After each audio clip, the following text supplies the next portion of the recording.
Welcome to the Guaranteed Growth Podcast. Let's grow together.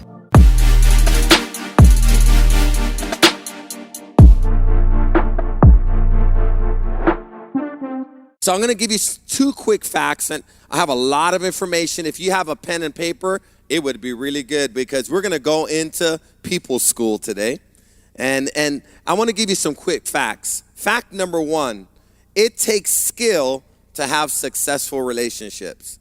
To have a successful marriage relationship, business relationship, ministry relationship, let's just say friendships, courtships, all these ships need some skill.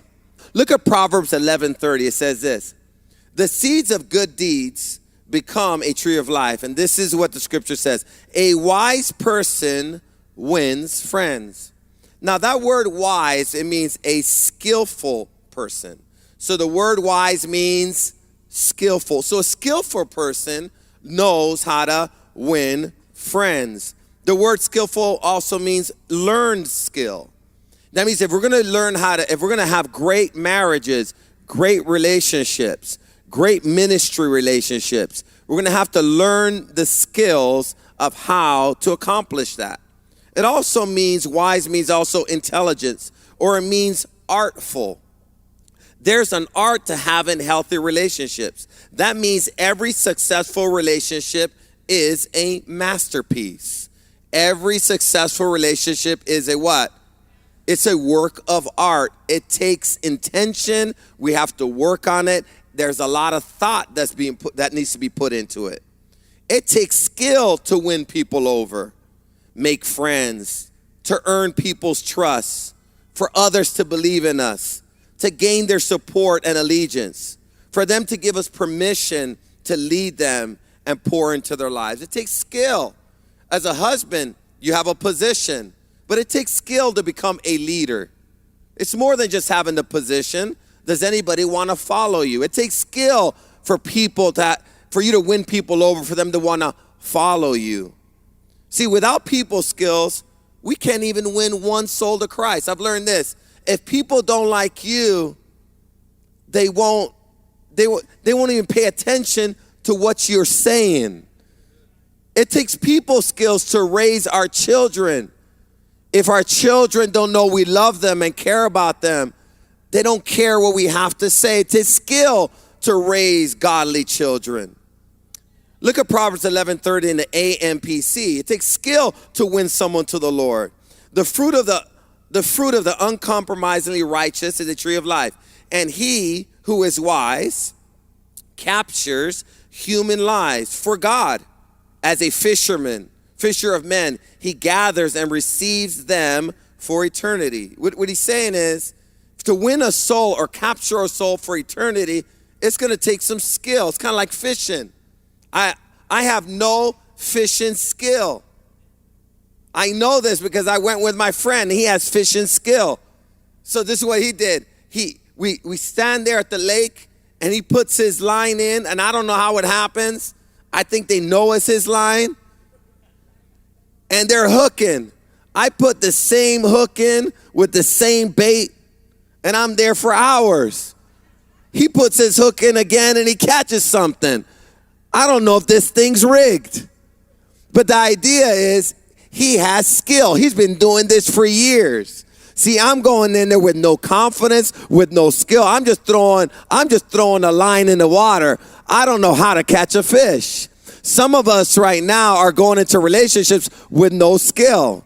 And this is what's happening. We're not getting the results we want to get. And we're frustrated. I got some good news. By the end of these 4 weeks, you're going to have some skills. You're going to learn some skills in relationships. They're going to help you get along and be able to succeed in life in every area of your life. How many want to learn how to succeed?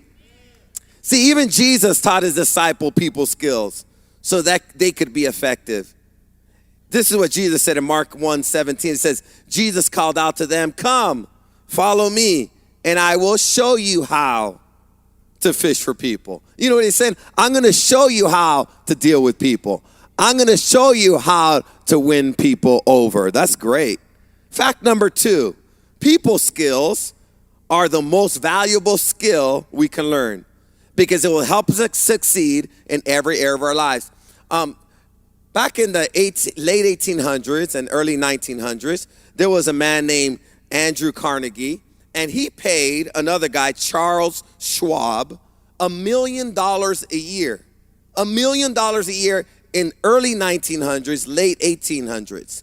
$1 million a year. And someone asked him, why are you paying him over $3,000 a day? Are you paying him that kind of money because he's a genius? He goes, no. Are you paying him that kind of money because he knows more about your industry than anyone knows about the industry of steel? He goes, no. I'm paying him that kind of money because I don't know anyone that can deal with people as well as he can. See, the most scarce skill is not skill how to do something, it's skill how to get along with people. And this is what he's saying. I'm willing to pay them that kind of money. I could train someone else to do the manufacturing, but I just can't find somebody like him that gets along with the people. Because after all, the people are the organization. The first people skill we're going to learn today is this. People skill number 1. Stop being critical and judgmental. That's one of Jesus' teachings. Jesus commands us not to be critical and judgmental. Matthew 7:1. Do not judge others, and you will not be judged. The word critical, this is what the word critical means. It means someone that is inclined to find fault. Someone that is inclined to what? See, this is the issue. If we're inclined to find fault, that means we're looking for it. And I've learned this. If you look for the faults, you'll find them. If you look for the bad, you'll find it.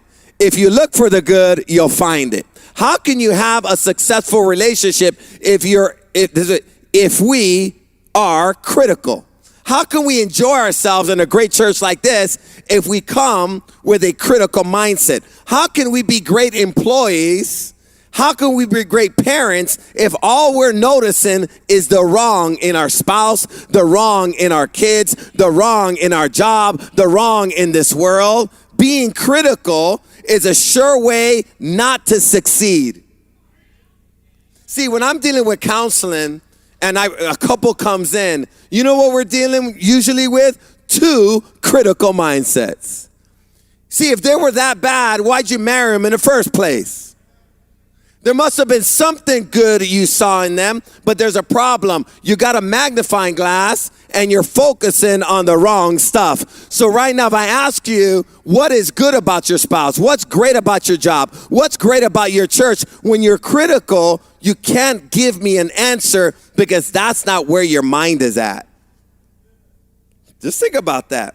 Someone who's inclined to find fault, to judge often and readily. See, finding faults is not a skill.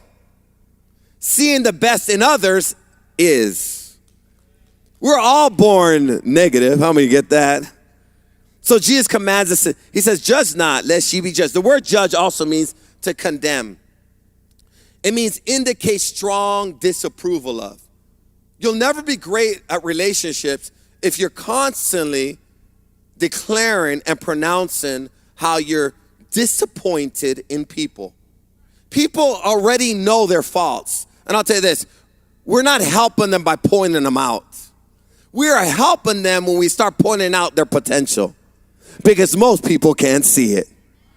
So what we want to do is, now we don't want to judge people. Look at what also means give strong disapproval. It also means this, pronounce unfit for use or service.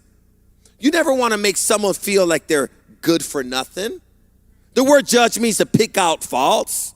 It means to punish. See, when we're judgmental, we always want people to pay for their mistakes. We'll never be good at relationships being judgmental, being critical, picking people apart. Because the truth is, all of us have faults. Isn't that true? So it's a choice. I got to make a choice. I can't continue with that critical mindset because it's not going to build relationships. It's going to destroy my relationships. People, you know what they need? They need some approval. They need some encouragement. Let them know how valuable they are to you. Let them know that you love them. Point out something good about them. Everyone loves a good compliment, and nobody likes being picked apart. Oh, this is going to help you. It's going to change your marriage. It'll change your relationship with your kids. It will change your life. See, look at this. Jesus didn't judge the world, so why should we? In John 3:17, it says this: God sent his son into the world not to judge the world, but to save the world. See, Jesus couldn't have a mission to judge and save the world at the same time. He was going to do one or the other. And this is the idea. Either we're going to focus in the good and we're going to be encouragers and build people, or we're going to do the opposite. We're going to pick them apart and destroy them. Thank you for tuning in. Be sure to share and subscribe.